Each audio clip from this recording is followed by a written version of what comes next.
안녕하십니까. 건강부동산TV입니다. 이번 시간에는 6월 17일 날 발표된 부동산 규제 대책에 대해서 한번 살펴보는 시간을 갖겠습니다. 일반적인 규제책에 대한 내용이나 그 규제로 인한 영향이나 그런 부분은 인터넷이나 유튜브나 굉장히 자료가 많이 있습니다. 그런 부분은 그런 내용들을 참고하시면 될 것 같고요. 이번 시간에는 몇 가지 함축적인 내용들을 한번 살펴보겠습니다. 결국은 요번에 이제 조정 대상 지역이나 투기 과열 지구가 이제 확대가 됐는데 이 부분이 지속적으로 이제 반복이 되고 있는데 과연 이 결과가 또 어떻게 나올 건지 그 부분에 대해서 몇 가지 부분을 살펴보는 시간을 갖겠습니다. 이번에 이제 6월 17일 날 부동산 이제 규제에 대한 대책이 발표가 됐어요. 여러 가지 내용들이 포함됐죠. 조정 대상 지역, 투기 과열 지역이 추가가 되고, 대출이 제한되고, 거주 의무 기간은 이제 확대를 하고, 여러 가지 부분이 이제 추가가 됐지만, 그런 부분으로 부동산 시장을 이제 안정화시키는 효과는 어느 정도 있겠지만, 어떤 지역에서는 부동산 시장이 또 풍선 효과가 나옵니다. 이왕에 세게 할 거면 뒷북만 치지 말고 부동산에 붙자만 알아도 이번 조치로 인한 풍선 효과가 어느 지역으로 갈 건지 예상이 되는데 그런 지역까지 다 미리 포함을 시키든지 아니면 말든지 근본적인 대책인 공급에 대한 대책을 지속적으로 내놓든지 분명히 몇 달 뒤에는 이 풍선 효과에 대한 지역 그리고 벌써 갭 투자 원정대들이 들어가 있던 지역들이 있어요. 그 부분에 대해서 똑같이 또 반복이 될 겁니다. 이번 조정 대상 지역이랑 투기 과열 지역은 이제 포함된 지역이에요. 기존 지역이고 개선된 지역이에요. 그럼 누가 봐도 이 지역에서 지금 빠진 지역이 보이잖아요. 그럼 그쪽으로 풍선 효과가 나오게 돼 있어요. 갭 투자 원정대들은 미리 선정해서 작업을 하고 있었어요. 근데 이 부분에서 발표가 되면서 조정 대상 지역에 포함이 안 된 걸로 해서 그 지역이 불이 붙게 돼 있습니다. 이게 지금 제외된 지역, 포함된 지역을 볼 게 아니라 제외된 지역 보시면 경기권에서는 김포, 파주 누가 봐도 여기는 가격이 풍선 효과로 오릅니다. 지방 쪽을 보시면 경상권이 지금 가격이 많이 안 올랐다고 조정 대상 지역에 대구 말고는 지금 포함이 안 돼 있어요. 그럼 경상권에 풍선 효과가 나올 때가 어디냐? 부동산에 기초 지식만 있으면 다 눈에 뻔히 보여요. 경상권에 풍선 효과가 나올 때가 어디에? 일단 포항. 또 어디 있어요? 구미. 그리고 제가 지속적으로 봤던 울산.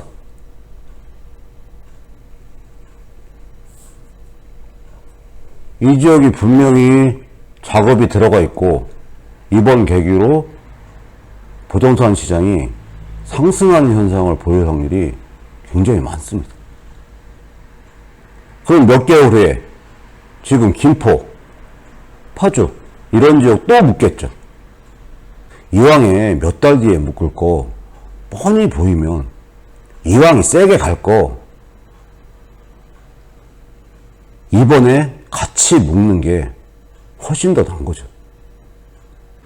지금 법적으로 조정 대상 지역이나 투기 과열 지구는 지정 요건에 이제 포함이 돼야 돼요. 그래야 지정할 수가 있는데 지금 이것저것 안 따지잖아요. 안 따지는 입장에서는 뻔히 보이는데 묶을 거 지금 묶으면 되죠.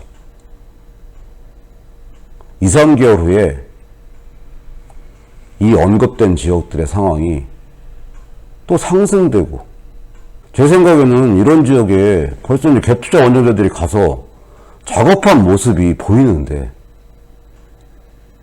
모르는 건지 알면서도 안 하는 건지, 겉으로는 요란한데 실질적으로는 지속적으로 똑같은 모습을 보이고 있는 모습이 개인적으로는 조금 아쉽습니다.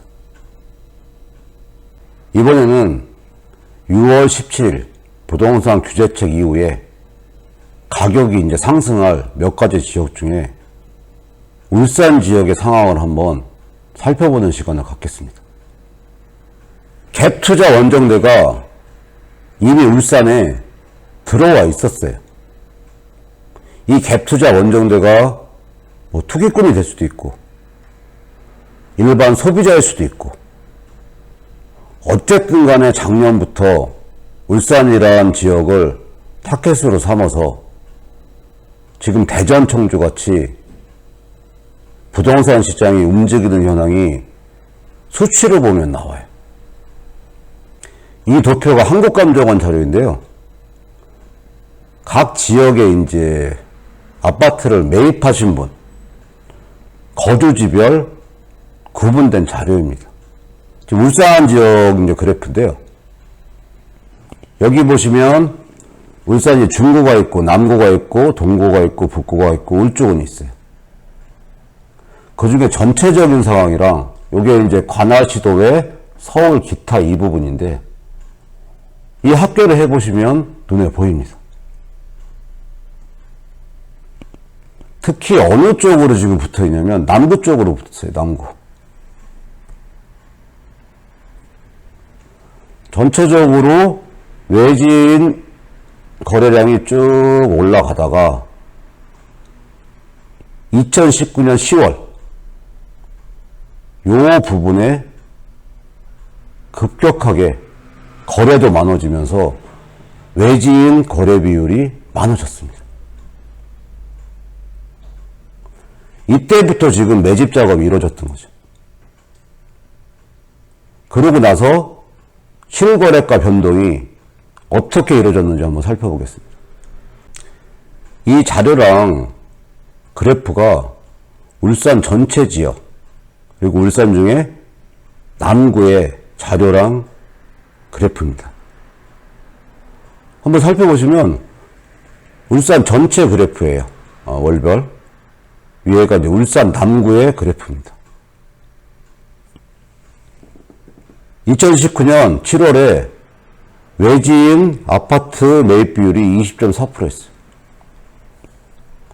그러다가 2019년 8월에 35.8%로 급격하게 늘어났죠. 그러다가 2019년 11월 32.9%, 2000년 2월에 39.3%까지 이제 올라갔어요. 그런 다음에 이 부분에서 이제 매집을 많이 하다 보니까 거래량이 이제 떨어집니다. 떨어지면서 거래 건수가 이제 줄어드는 상황으로 지금 6월까지 와 있었던 거죠. 근데 여기에 6월 17일 날 부동산 규제책이 발표되면서 울산은 조정 대상 지역이 아니에요. 그럼 어떻게 되느냐? 지금 6월 거래된 실거래가, 국토교통부 실거래가를 기준으로 해가지고 거기부터 아파트 가격이 플러스로 다시 형성이 됩니다. 근데 그 부분이 작년부터 꾸준히 작업이 돼 있어서 벌써 6월 달에 실거래가를 높이 찍어놓은 상황이에요. 이번에는 남구에 대장 아파트 한 아파트를 기준으로 해서 실거래가 건수랑 최고 실거래 가격을 얼마로 신고가 되어 있는지 그 부분을 한번 살펴보겠습니다. 울산 남구 신정동에 위치한 문수로 2차 아이파크 이제 2단지 아파트인데요. 실거래 건수랑 실거래 최고 금액에 대해서 한번 살펴보겠습니다. 이 그래프를 보시면 이제 실거래 건수, 실거래 최고 금액인데 2019년 2월에 실거래 최고 금액이 5억 8,700이었죠. 거래 건수가 4건. 그러다가 2019년 4월에 지금 실거래 건수가 이제 5억을 찍었습니다. 하락을 했던 부분이죠. 그러다가 조금씩 가격이 올라가다가 여기서 작업이 이루어지고 나서 실거래가 가격을 띄우면서 그게 표시가 납니다. 지금부터 이 부분을 유심히 살펴보시면 2019년 12월에 거래 건수가 한 건이었어요. 근데 실거래가 최고 금액을 얼마로 찍었냐? 7억 6천. 실거래가를 띄워놓는 겁니다. 이 실거래가라는 게 실질적으로 매도인과 매수인이 거래돼서 실거래가인 경우도 있지만 이렇게 의도적으로 띄우는 실거래가도 중간중간에 있어요. 그런 다음에 2000년 1월에 2건이에요. 거래 건수가. 그래서 가격은 비슷하게 이제 형성이 되다가 2월, 3월, 4월에 거래 건수가 이제 하나도 없었어요. 이거는 지금 현재 84 제곱평방미터 기준입니다. 그래서 2000년 5월에 거래 건수가 2건. 그리고 요번에 2000년 6월에 실거래 최고 금액을 찍어서 국토교통부 실거래가를 검색해보면 나오는 금액이 8억 원입니다. 8억 원. 5억에서 어떻게 돼요? 8억 원까지 이렇게 상승시켜 놓은 상태예요. 여기에 뭐가 터졌어요? 6월 17일 부동산 규제책이 터졌는데 울산은 빠졌어요. 여기부터 가격이 왔다 갔다 거리면서 오르는 현상을 보일 건데 그러면 또 몇 달 뒤에 울산도 가격이 상승을 한다, 무슨 뭐 집중이 됐다, 조정 대상 지역으로 해야 된다, 그런 얘기가 몇 달 뒤에 나올 수가 있죠. 그런데 이 상황에서 문제가 생기는 건 뭐냐면 기존에 이때 매입했던 분들은 여기서 빠져나갑니다. 이거를 사시는 분들이 누구예요?